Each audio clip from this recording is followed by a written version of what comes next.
Сайхан зүгтээ та бүхний нэрээр төмөн амглан айлтгая. Би тоймч Х.Тэмүүжин та 2 дугаар сар өглөөзээр миний бэлтгэн өргөдөг баримт тайлбарын ээлж дугаарыг хүлээн авч үзэхэд бэлэн боллоо. Надад баримт байна. Энэ баримтыг хэрхэн тайлбарлахыг та яг одоо хүлээн авч үзнэ.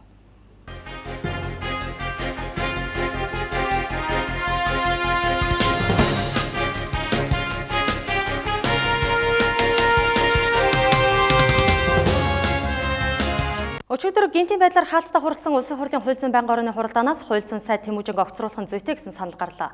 Байнгын ороо хаалттай хуралдсан хууль зүйн сайдтай холбогдох нууцын зэрэгэлтэй гэмт хэргийн шинжтэй баримтууд хуралдааны танхимд дэлгэгдсэн байж болох уу? Угтаа байнгын хорооч бай, чуулганы нэгдсэн хуралдаанч бай, аль алинх нь хурал олон нийтэд нээлттэй болох нь Тэмүүжинд ашигтай байж мэт юм а.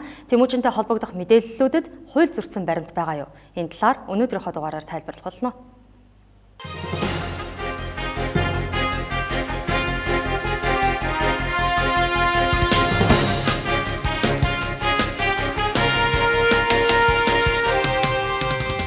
Баримт тайлбар өнөөдөр өчигдөр хаалттай хуралдсан хууль зүйн байнгын орны хаалттай хуралдаан, хуралдаанаас гарсан шийдвэр тойрсон баримтуудыг тайлбарлан өргөх болно.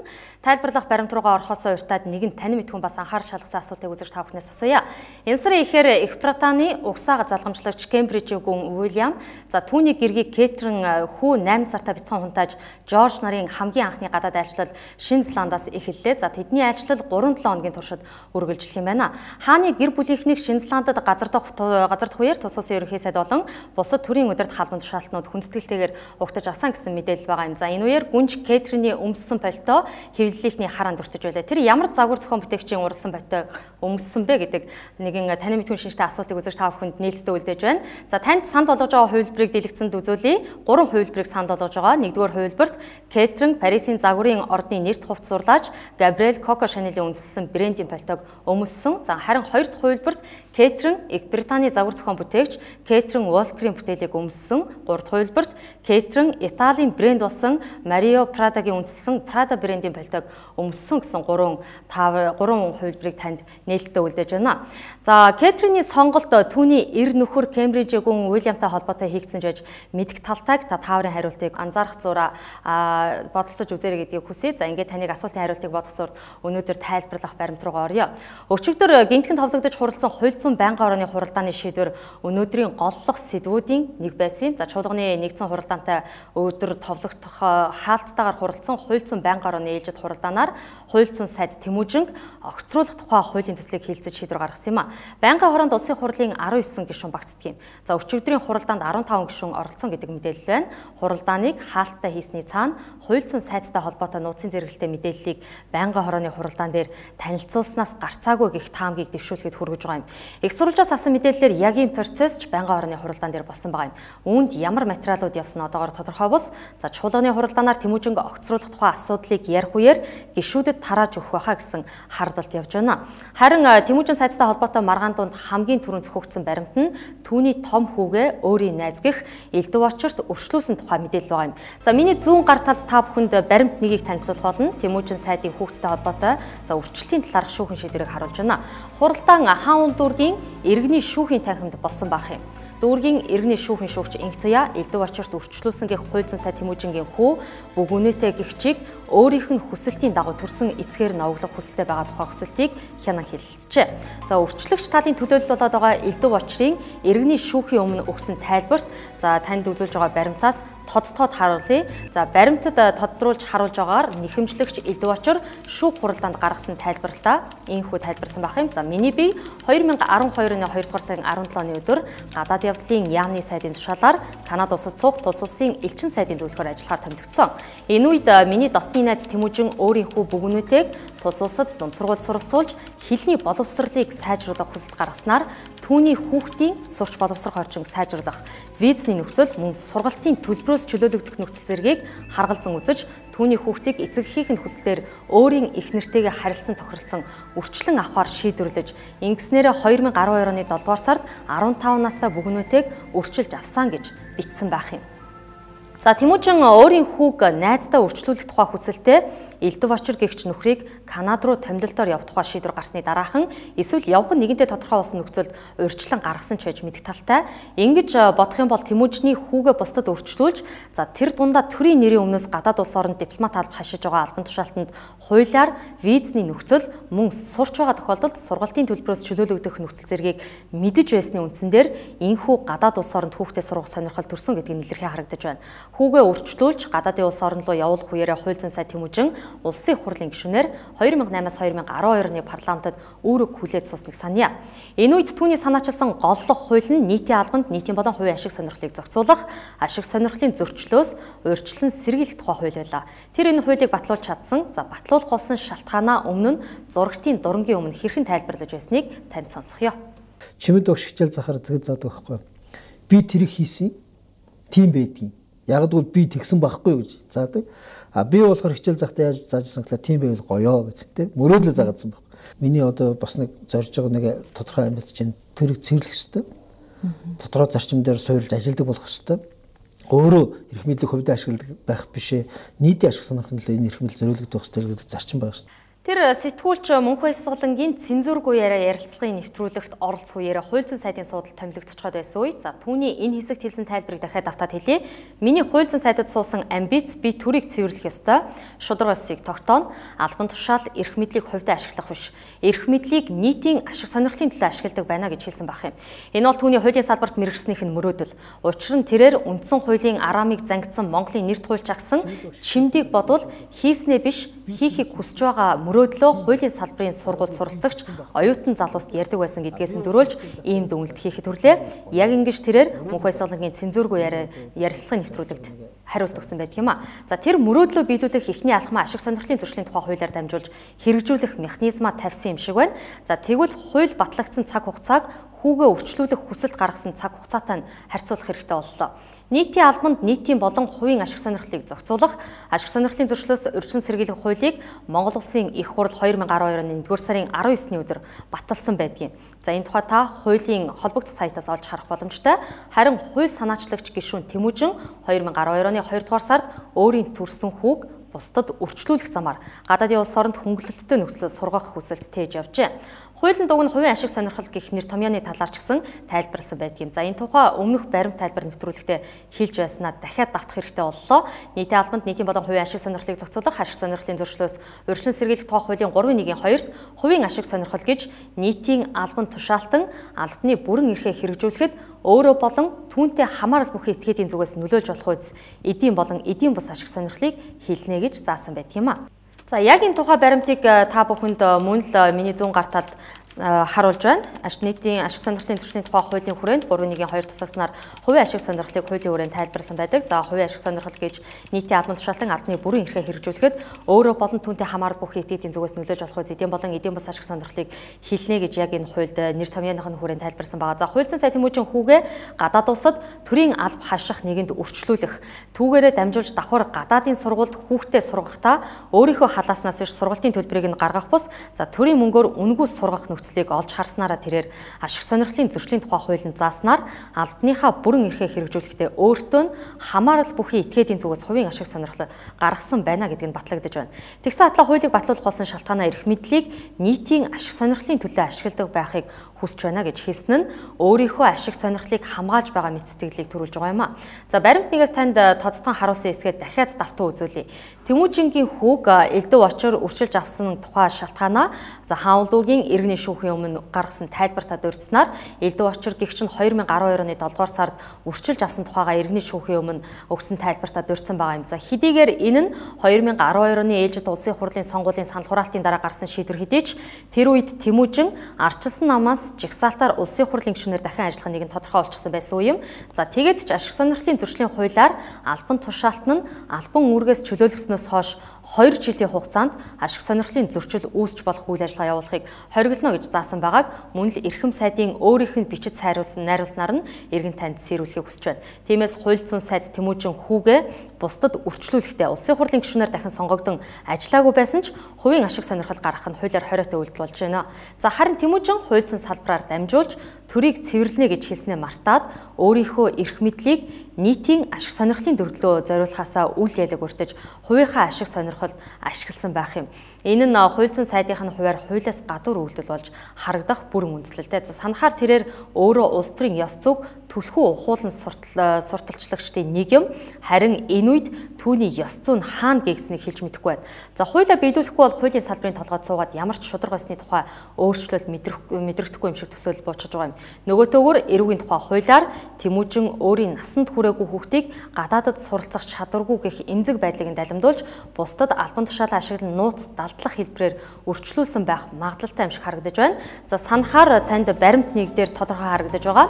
Түүний хүү бөгнүүтэй гэгч нь элдв очирт өрчлүүлэхдээ 15 настай байсан гэдэг нь тодорхой харагдаж байна. Энэ нь нотлох баримтаар хэрвээ батлагдсан тохиолдолд эрүүгийн тухай хуулиар хүн худалдаалах зүйл ингээд тооцогдож 3-5 жил хүртэлх ял 20 хялаар шийтгэх юм зүйл заалттай байдаг. Гэх мэтээр зөвхөн хүүхдээ бусдад өрчлүүлсэн гэх үйлдэлээс нь болж хэд хэдэн хуулиар хариуцлагад дуудагдаж мэдхээр дүр зураг энд ажиглагдаж байгаа юм.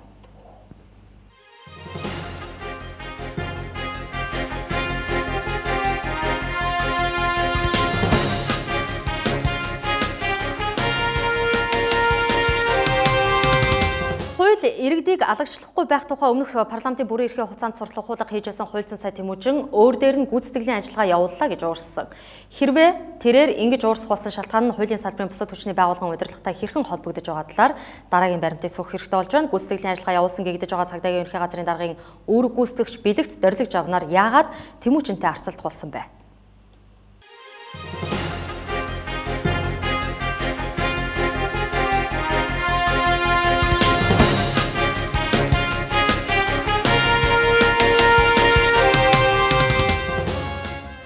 Хөтөлбөртөө эргээд тавтан морилын энэ бол 2 дугаар суваг баримт тайлбар нэвтрүүлгийг та зөвхөн 2 дугаар сувгийн эфирээр хүлээн авч үзэх боломжтой. Хууль зүйн сайд Тэмүүжин ерөнхийлөгчийн адилаар гоё, ухаантай үгээр ярихстай нэг мөн. Тиймээс түүнийг нэгэн хэсэг төгс төгөлдөр үнэн хүн гэж харж байсан үе олон нийтэд байсан баха. Надад ч ийм бодол төрж явсан үе саяхных. Эр хүн гэдэг талаас нь эмстэй холбогдсон нэрийг нь сүргэлэх байгалийн зан авиртай нь холбож, уучлж болох мэт санагдавч энэ нь бас л явсаар төрийн албан хаагчид байх ёстой ёс зүйн мөн үү гэвэл эргэлзээтэй. Тэмүүжинтэй нэр холбогдсон гих саран гэрлийг ганц худагт хорж Тэмүүжингээс өөр хэнийг ч оруулахгүй байгаа гих сураг мэдээлэл сонсогдсон. Энэ нь тухайн иргэнтэй холбоотой хэрэгдээр байцаалт явуулж байгаа тохиолдолд хэргийг илрүүлэх үйл ажиллагаанд албан тушаалаа уруулан ашигласан ялд унгаж мэдэх юм. Ер нь тэгээд эхнэр хүүхэд солиогүй арга хударгаар явуулж үзээгүй улс төрч энэ парламентод бараг байхгүй болов. Тиймээс хүүхэнтэй нэр холбогдсноор нь хууль зүйн сайд Тэмүүжин суудлыг нь савчуулж байна гэхэд олон нийтийн дунд үнэмшил багтаа юм шиг сонсогдож байгаа юм. Гол нь сураг сонссон мэдээллээр Тэмүүжин сайд саран гэрэл гэгчийн холбогдсон хэргийн байцаалтын явцад саад болж байгаа нь үнэн бол энэ нь явуулдад сууснасаа илүү хуулийн хариуцлага нэх юм а. Тэр улсын хурлын гишүүнээр буюу дан дээлтэй эрх мэдэлтэй нийгэм байхдаа нийтийн эрх ашигын төлөө эрх мэдлээ зориулсан уу гэвэл 2008 оны 7 сарын 1-ний өмнөний хэрэгт буруутнаар татагдж байцаагдж байсан цагдаагийн X дарга нарт ял өгч чадсанаар нь илэрхийлэгдэх баг. Үүншгээ төрийн албан дах хүн суртал төрийн албаар дамжуулсан гэмт хэргийн сэдэлтэй үйлдэлтэй тууштай тэмцэнэ гэж харсан дараагийн нэг шийдвэр нь Мяд төрийн эмчит компанид дайны эртлийн даатгал нэрийдлэр их хэмжээний мөнгө угаасан хэрэгт холбоотой этгээдүүдэд хуулийн дагуу хариуцлага тооцсноос нь бодогдсон баха. Албан тушаалаа уруулан ашиглаж хуулийн хийгээд эдийн засгийн ашиг сонирхол харсан нөхөдтэй хуулийн дагуу ярьж болдгийг харуулсан нь сайшааж болох ч гэсэн бурууга зөвтгөлөөр цайруулах гэсэн орлого гаргаж болно гэсэн үг хараахан биш. Хөгжмийн зохиолчдоор үүнийг жишээлбэл амьдралынхаа туршид 100 зохиол тойруулаа гэж бодоход 99 зохиол нь сайн байгаад нэг л бүтээлээ хурууны үзүүр таарсан нотоор бичиж орхиход л өмнөх 99 сайныгаа дарчдаг гэмтэй. Энэ бол амьдралын үн төрх. Төрх нь хэдий гэмгүй харагдавч хүнийхээ дотоод мөн чанарыг бүрэн илэрхийлж чаддаг эсгэд багадаа уншсан үлгэрээс болоод итгэдэггүй болсноо энд жишээлмээр санагдсан юм. Орос ардын үлгэрт мэлхий гүнжийн тухай нэгэн номгийг өгүүлдэг. Ах トゥ 3 яван их нэртэй болохын тулд нумаа татаж сум тавьдаг. Харавсан сумыг атгасан тэр азтай эмэгтэйг насан туршийн үрдийн ханаа болгон сонгохоор ах トゥ 3 тохиролцдог юм а. Ингээд 3 зэрэг тавьсан сумнаас баг Иваны харавсан сумыг намгийн мэлхий атгачсан сухыг хараад Иван уйтор гонигт авцдаг хэдий ч тэр мэлхийг үзэсгэлэнт гүнж байхын чинээ санаагүй. Явж намгийн мэлхий ах トゥ 3 Иваны авсан эхнэрээс хамгийн үзэмж төгсөн байж үлгэр амар сайхандаж харагдав юм. Энэ үлгэрийн урвуу хамаарлыг хууль зүйн сайдаар жишээлж болох үйлдэл түүний өнгөрүүлсэн амьдралд нь дурсгал болоод өнгөрснийг Монгол Ардын Ёслол намын дарга намрын 2 хамгийн сайн мэдэх хүн нь. Эхлээд Тэмүүжин сайдын өмнөх ярилцлагаас татаж авсан эсхийг сонсгоё. За эргээд хэлж байгааг нь хийсэн үйлдэлтэй харьцуулах нь зөв бах. Тэр 2012 оны сонгуулийн өмнө Игэл телевизийн эфир дараах ярилцлагыг өгсөн байна. За энд ашиглагдаж байгаа бичлэгийг YouTube-ээс татаж авсан гэдгийг аль биесээр мэдэгдэе. Даргад дээр дундаж намд тал засч авилга өгж албан тушаал ахихаас илүүтэйгээр боловсралтай, туршлагатай, ёс зүйтэй иргэний ялгарлагдаггүй шударга үйл ажиллагаа явуулдаг тийм хүмүүс нь төрд ажилдаг, дээшид дэвшдэг тийм тогтолцоо хэрэгтэй юм байна. Тэр төрд ёс зүйтэй төрийн албан хаагч ажиллах ёстой гэж хэллээ. Харин тэр хэлсэн шигэ ёс зүйг улс төрд бий болгож чадсан уу гэдгийг нь түүх сөхжээрэй. Монгол Ардын Ёслол намын дарга намрын 2-той холбогдох хавилгын эрх сөхөгдөж түүнтэй хариуцлага тооцогдох хуулийн хиллэлгүүд хэвлэлээр эд шууган тарж байсан 2012 онд одоогийн хууль зүйн сайд Тэмүүжин Монгол Ардын Ёслол намын дарга энхүү эрнаар Баабар цэг эмээн сайтын шилдэг нийтлэлчдийн клубээр нүүр нүрээрээ хаалц тулсан байдгийн. За шударга ёс ярьсан Тэмүүжин гишүүн энхүү эраас хуулийн хүрээнд хариуцлага асуухад тэр нэг дурсамжаар түүний амийг таглаж байсныг нийтлэлчтэн ч өдийд мартаагүй байхаа. Энэ түүх 2004-өөс 2008 оны эх орон арчлал эвсэл их хурлын сонгуульд ялалт байгуулсан юм шиг тэр үеийн дурсамжтай холбоотой юм. За тэр үед намрын энх хоёр Монгол Улсын ерөнхийлөгчөөр ажиллаж байсан юм. 2004 онд сонгуульд арчилсан нам иргэний зориг нам эх орон намууд хамтарч эх орон арчлал эвсэл нэрээр нэр дэвшиж байсан байдгийн. За тангараг тасархааргүй мэт гаргаараа дээрээс натгалцсан сонгуулийн зураг тэдгээр өдрүүдэд гудамжаар дүүрэн байсныг санаж байна. Тооны хүчний харьцаа ижилхэн байсан эх орон арчлал эвсэл бие даагчдыг намдаа оруулахыг хичээж энэ зүтгэлэнч үр дүнгээ өгснөөр эх орон арчлал эвсэл засгийн газрыг зохион байгуулсан байдгийн. Харин инх сайхан тухайн жилүүдэд арчилсан намын даргаар ажиллаж байсан хэрнээ ерөнхий сайдын суудлаас татгалзаж ерөнхийлөгчөд нэрээ дэвшүүлэх хэтийн бодол тээж авсан байх юм а. Түүний оронд элбэг дорж гудамжнаас орж ирэн ерөнхий сайд болсон байдаг. За удалгүй нам доторх амбицаа дарж дийлээгүй эвслийнхэн инх сайхныг зайлуулах бодлого сөвгчилж үүнийг мэдсэн ерөнхийлөгч намрын хоёр эх орон намын дарга Эрлийн Эрдэнэтд уулзсан байдаг байх юм. Эрдэнэтийн ерөнхийлөгч асан энх хоёрт хэлснээр удахгүй эвслийг тарааж Монгол Ардын Ёслолт намтай хамтарч засгийн газрыг байгуулна гэх тохироогоо ярьжээ. Тухайн үеийн Монгол Ардын Ёслолт нам гэдгийг тодруулъя. Харин энэ бүх эвслийг задрах төлөвлөгөөний гүйцэтгэлийг тухайн үед Монгол Улсын их сургуульд хуулийн багш хийж байсан Тэмүүжин гэгч залуу хуульч Эрлийн хүүгийн намд нарийн бичгийн дарга хийж байсны хуваар хариуцаж байжээ. Энэ түүхийг нь шидэлдэг нийтлэлчдийн уулзалтанд оролцсон тухайн үедээ байцаагтан шалгагдаж байсан энх хоёр Тэмүүжинд ярьж за тэр Тэмүүжин гэдэг чинь чи мөн бидтэй гэж хэлснээр түүний амийг тагласан байх юм. Хууль зүйн сайд Тэмүүжингийн намтард бичигдснээр тэрээр 2005 оноос эхлээд арчилсан намын гишүүнээр илссэн гэдэг. За ингэж улс төрд орж ирсэндээ гэж цензургүй арилгахад тайлбар өгч байсан тэрээр түүнээс өмнө улс төрийн бодлон хутгалдаж явсан нэгэн гэдгийг нь Монгол Ардын Ёслол намын дарга намрын энх хоёр мэддэг юм байна. Тэр гол гэрчин. За тэр эдгээр өдрүүдэд холбогдсон гих хэрэгүүдийн талаарч мэдээлэлтэй сууж байж мэдх юм а. Сайд Тэмүүжин хэлсэн шударга ёсоо хэрхэн сахиулгийг өнгөрсөн түүх нь ингэж гэрчилж байгаа бол өнөөдрийнхэн түүхээр хэрхэн үнэлээ өгөх вэ гэдэг дээр улсын хурлын хууль зүйн байнгын орны дарга төвдөнд орж хуралдаанд танилцуулсан баримтын талаар дараах тайлбарыг өгснөөр илэрхийлж болох юм. Ер нь тэгээд нууцын зэрэгэлтэй асуудал та. Тэгээд тэр үед ярилцаанд мэдээлэл аваад гишүүд өөрсдөө үзэл бодлороо санал өгсөн. Манай намын бүлэг бол гишүүд бол өөрсдөө үзэл бодлоор санал өгөхөөр ингэ шийдвэр гарсан байгаа шүү дээ, бүлгийн. Тэр шийдвэрийн дагуу саналаа өгсөн. Байнгын орны хуралдаанд үнэхээр хууль зүйн сайд Тэмүүжинтэй холбоотой нууц материалыг танилцуулсан байна. Харин хэвлэлээр бичигдэж байгаа шиг хэрэг байсан уу үгүй юу гэдгийг улсын хурлын 76-ад ч нийтэд нь танилцуулаагүй байна. За хууль зүйн байнгын орны хуралдаан дээр Тэмүүжингийн эсрэг санал өгсөн арчилсан намын 5 гишүүн бий. Түүн дотор улсын хурлын дарга Зандаахүүгийн энх болд байсан. Тэрээр арчилсан нам доторх шонхор фракцийн хүн гэдгээр нэрлэгддэг. Энх болдтой зэрэгцээд Монголын арчилсан холбооны гишүүдч бас байлцсан хэдий ч за алтан гадас засгийн газрын ард байгаад Тэмүүжингийн үйлдэлийг зөвтгөөд өнгөрч чадах хүчний харьцаа хэр байгаа вэ гэдэгт итгэх итгэл баг төрж эхэллээ.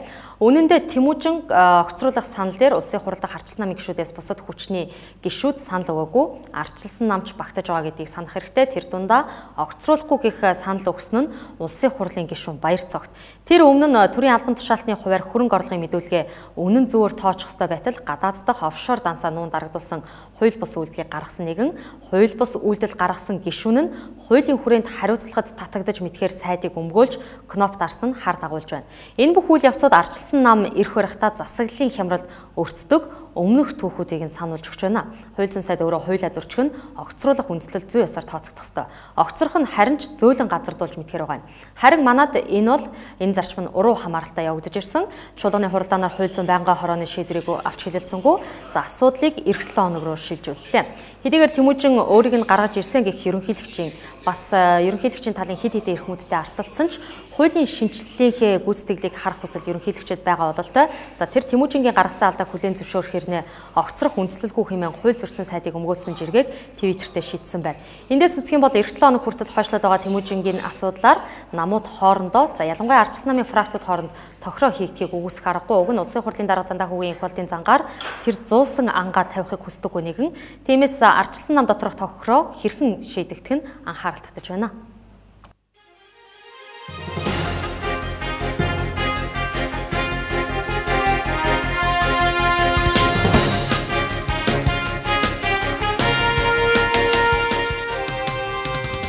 За нэвтрүүлгийнхээ төгсгөлд эхэнд тавьсан асуултынхаа зөв хариултыг та бүхэнд өгье. Их Британий хааны гэр бүлийнхний хамгийн анхны айлчлал Шинэ Зеландаас эхэлсэн. Тэгвэл Шинэ Зеландад ажиллах үеэрээ Кембрижийн гүнгийн гэргийг Кэтрин ямар зогвор зохион бүтээгчийн уралсан пальтог өмсөн бэ гэдэг асуултыг та бүхэнд тавьсан зөв хариултыг болгоё. Танд 3 хариултыг санал болгосныг санаж байгаа. За хувилбар 1-т дурддагцнаар Кэтрин Парисын загварын ордны нэрт хувцас сурлаач Габриэл Коко Шанелийн үндэссэн брендийн пальтог өмсөн. Харин хувилбар 2-т Кэтрин Их Британий загвар зохион бүтээгч Кэтрин Уолкрийн бүтээлийг өмсөн. Харин хувилбар 3-т Кэтрин Италийн брэнд болсон Марио Прадагийн үндэслэн Прада брендийн пальтог өмсөн гэсэн хувилбаруудыг тус танд нээлттэйгээр үлдээсэн. За Кэтрин Их Британий загвар зохион бүтээгч Кэтрин Уолкрийн бүтээл болох алтан шаргал өнгийн товчтой улаан пальтогоор гангарсан байсан талаар хэвлэлүүд бичсэн байсан юм. За энэ загвар зохион бүтээгчийг өмнө нь Кембрижийн гүнгийн ээж Диана гүнж сонгож үйлчлүүлдэг байсан байх юм. Тэрээр пальтогоо дугуй улаан малгайтай хослуулж Шинэ Зеландын бэлэг тэмдэг болсон тагнаа өвсний хэлбэртэй мөнгөн зүйлтээр чимсэн байсан юм а.